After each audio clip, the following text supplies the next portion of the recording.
দরকার নাই। আপনি কেমন মানুষ সেটাকে আপনার আচরণ দিয়ে প্রকাশ করতে হবে। আপনি ভালো আচরণ করতে হবে, সে কেমন সেটা আমার চিন্তার দরকার নাই। ঠিক আছে?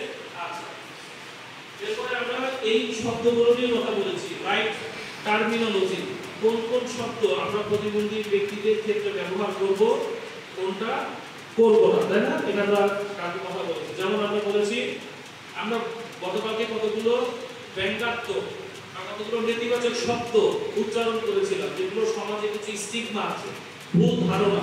এবং আমরা যখন সেফ স্কুল নিয়ে কথা বলছি, আমরা যদি আমাদের প্রতিবন্ধী শিক্ষার্থীদের, কোমলমতি ছাত্র ছাত্রীদেরকে যদি ব্যঙ্গাত্মক শব্দ আমরা ব্যবহার করি, আমার স্কুলে অপ্রতিবন্ধী শিক্ষার্থী যদি এই ধরনের বিদ্রূপ শব্দ ব্যবহার করে, যদি অভিভাবকরা এই ধরনের কুসংস্কার বিশ্বাস করে এবং স্কুল প্রাঙ্গণে বলাবলি করে, তাহলে শিশুরা মানসিকভাবে বিপর্যস্ত হয়ে যাবে এবং এই বিপর্যস্ততার কারণে হয়তো তারা স্কুলে আসার আগ্রহ হারিয়ে ফেলবে।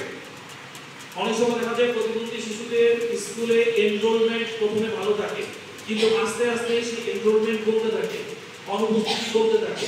এটার একটা অন্যতম কারণ হচ্ছে তাকে আমরা সাপোর্টিভ এনভায়রনমেন্ট আমরা দিতে পারি না। যখন আমরা তাকে সাপোর্টিভ এনভায়রনমেন্ট দিতে পারি না, আমরা যখন সঠিকভাবে আচরণ করতে পারি না, তাকে যখন আমরা বিদ্রুপ করি, তার সাথে যখন একটু অসহিষ্ণুমূলক আচরণ করি, তখন সেই শিশুটা কিন্তু আস্তে আস্তে আর স্কুলে আসতে চায়। দেখুন, স্কুলের শিক্ষকদের মধ্যেও কেউ কেউ খুব জনপ্রিয় শিক্ষক, দেখুন যে তার ক্লাস করতে সকল শিক্ষার্থীরা খুব আগ্রহী থাকে।